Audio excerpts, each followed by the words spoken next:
Get ready, because today we're going to look at how two very different Star Wars stories made the same types of mistakes. By the way, my name is Brandon McNulty. I'm the author of Entry Wounds, and welcome to my writing channel. Somehow, I managed to get through all 8 episodes of The Acolyte, and after it was over, I sat there with my remaining brain cells and thought about Disney's approach to Star Wars and how much things have changed since 2015. Back then, the approach was to give the audience something safe, familiar, and predictable. Now, however, Star Wars has gotten so ridiculous that when a villain fails to assassinate a Jedi, she comes back later and gives him poison that he knowingly and willingly drinks. So yeah, over the years, Star Wars has embraced the opposite extremes of safety in the case of The Force Awakens and recklessness in the case of The Acolyte. And yet, I couldn't help but notice that similar storytelling issues pop up in both.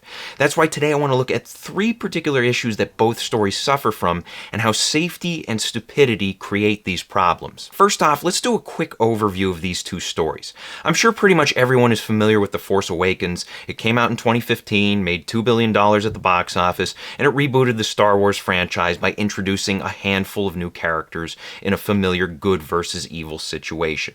Now, The Acolyte, on the other hand, is very different, and it's something many of you have probably avoided, so here's a brief summary of what happens. The story takes place about 100 years before the Skywalker saga, and it opens with an assassin named May hunting down Jedi as part of a revenge scheme.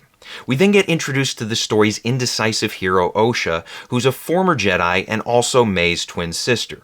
Since everyone thinks May is dead, Osha gets falsely accused of murder, and then it's up to her to escape jail and clear her name. This is actually a pretty cool premise, but don't worry, it gets squandered in the next episode. That's when Osha gets her name cleared thanks to plot conveniences, and a group of Jedi, including Osha's former master Sol, focus on tracking down May. Then we get a flashback episode that takes place 16 years earlier. It includes a singing ritual that the internet can't stop making fun of, and we learn that Osha and May were once part of a witch cult, and that their mother used the Force to give birth to the twins. As kids, Osha and May wanted different paths in life. May wanted to become a witch, while Osha insisted on becoming a Jedi, which upset May to the point where she tried to kill her sister. You can't go.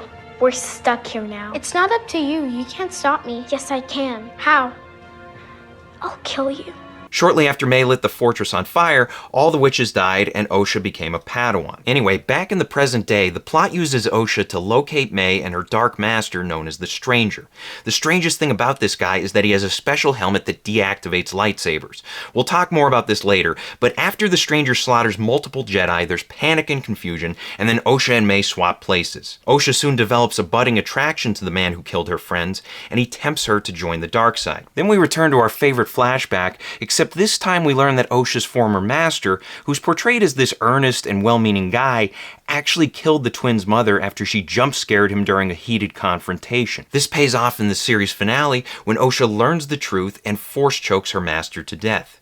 She then agrees to train with the Stranger in exchange for letting May run free, and the Stranger performs a Men in Black-style memory wipe on May so she can't tell anyone anything. Then the series concludes with a Jedi cover-up and with Osha and the Stranger tenderly holding hands. What a story, Mark. Alright, now that we got that out of the way, let's look at 3 storytelling areas where Star Wars has been struggling. I'm going to explain each issue, then we'll look at how both The Force Awakens and The Acolyte struggled with it in their own way. First problem is a lack of story identity. When we talk about a story's identity, we're talking about its premise, as well as things like narrative structure, cohesiveness, and what makes a particular story unique. A premise can be defined as a central idea that lays the groundwork for a story. Usually it involves a protagonist in a compelling situation. For example, the premise of Star Wars: A New Hope is that a young orphan on a desert planet must deliver a droid to a group of rebels in order to defeat the evil Empire. This premise gives A New Hope its identity, and it also gives The Force Awakens its identity as well. Replace rebels with resistance and Empire with First Order, and you have the exact same premise. Now, of course, the similarities between those 2 movies don't stop there. The plot is largely a copy-paste, key events are rehashed, and several locations and characters echo classic ones. Jakku is Tatooine with a different label, Starkiller Base is a roided-up Death Star, Rey is Luke with the cheat codes on, BB-8 is a cuter R2-D2, Poe is Han Solo without the character arc, and Kylo Ren is Anakin playing the role of Darth Vader. In the end, we have a story that clings to the old while introducing new yet familiar ideas, and as a result, we're left with A New Hope remake instead of a distinct distinctly new experience. Now, the Acolyte suffers from a different type of identity crisis. Instead of clinging to what worked in the past, it sets out to be something fresh, but can't decide what it wants to be. It starts off looking like a mystery thriller story, something like the movie The Fugitive, where you have a murder being committed and then the hero is falsely accused of being the killer. And this could have been a strong premise for a story set in the Star Wars universe, but in the second episode, Osha no longer has to prove her innocence. Then the Acolyte becomes more of a classic good versus evil, Jedi hunting Sith type of story. Then in episode 6, it tries to do what the prequels did with corrupting Anakin, and the story ultimately ends that way. But instead of acknowledging the tragic outcome for Osha, the show's tone essentially congratulates her for making hasty decisions and joining up with the stranger. So the Acolyte's identity is all over the place. It changes its mind repeatedly and never makes a solid commitment to anything. And because of that, the plot turns sloppy, the character motivations and choices give the audience whiplash, and any unique flavor is undercut by the show's scatterbrained execution. Second problem we're going to look at is world-building issues. World-building includes the setting, the history of the story world, and also the systems and rules that determine how the world works. The original Star Wars trilogy established a number of key details, whether they were iconic settings, nuggets of lore, or rules that determined how the Force operates. Now, The Force Awakens played things safe when it comes to settings. It gave us a couple new planets, one was familiar, the other was fresh, and it rolled out a remade Death Star in the form of Starkiller Base. Now, one of my biggest frustrations with the movie's world building arises during the scene where the First Order uses the Starkiller to destroy several planets.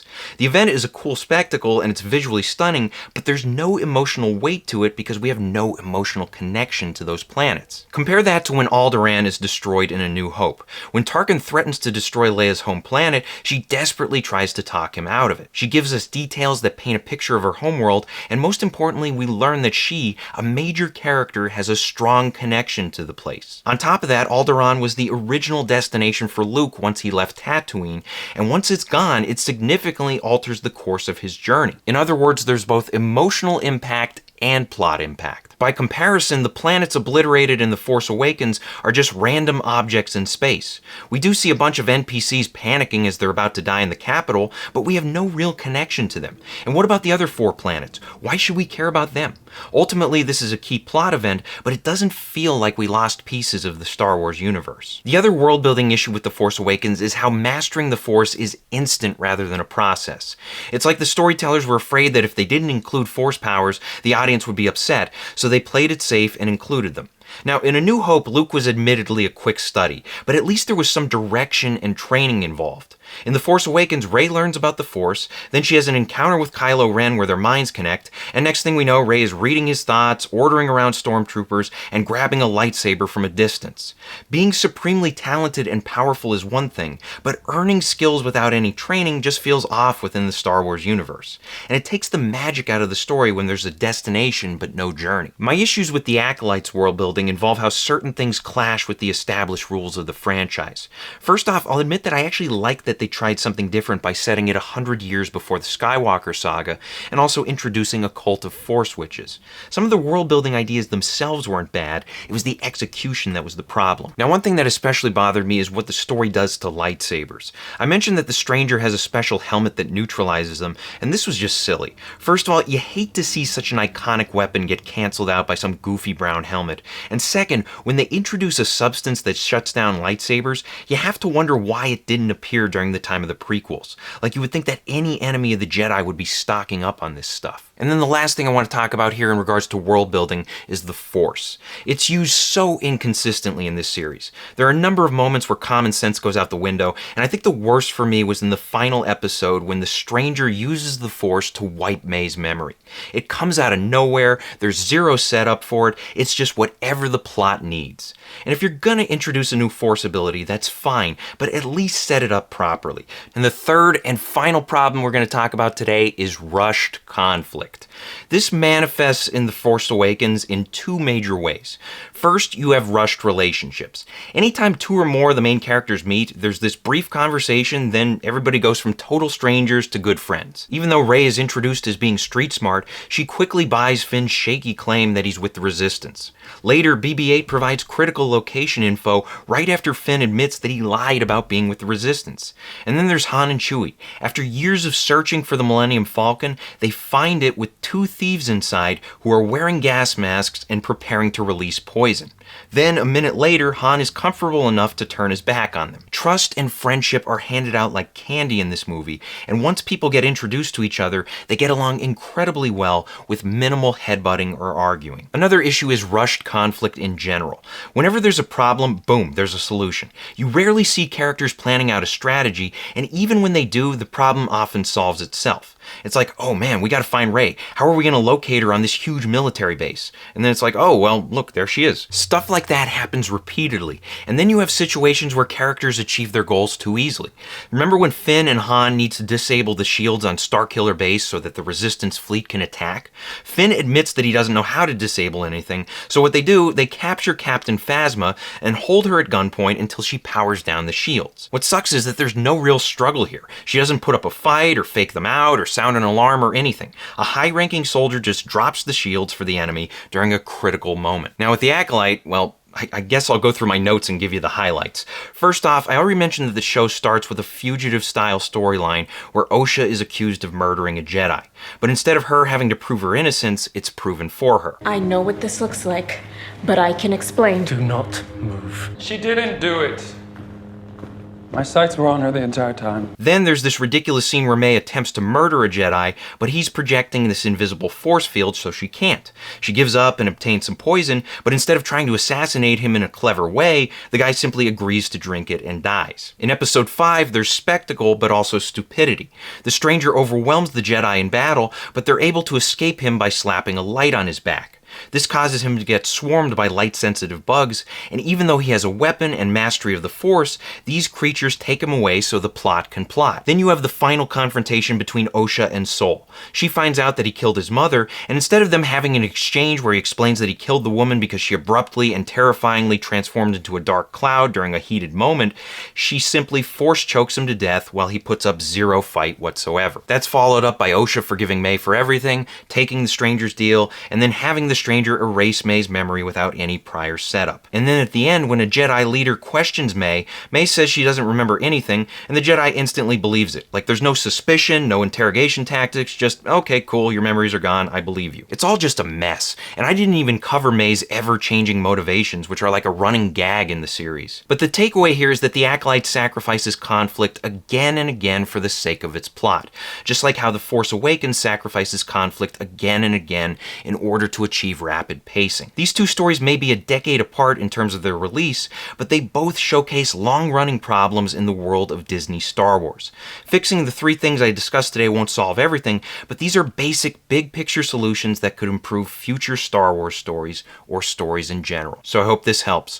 Question of the day: what single thing has frustrated you the most about Disney Star Wars movies and/or TV shows? Let us know in the comments section below. Thank you for watching. If you want to support the channel, please pick up a copy of any one of my books and be sure to leave reviews on Amazon. Entry Wounds is great if you like thrillers. It's about a guy who picks up a haunted gun and he can't put it down till he kills 6 people with it. Also, be sure to like, share, and subscribe. Check out my other videos. Maybe hit that thanks button for me. And as always, remember to keep on writing.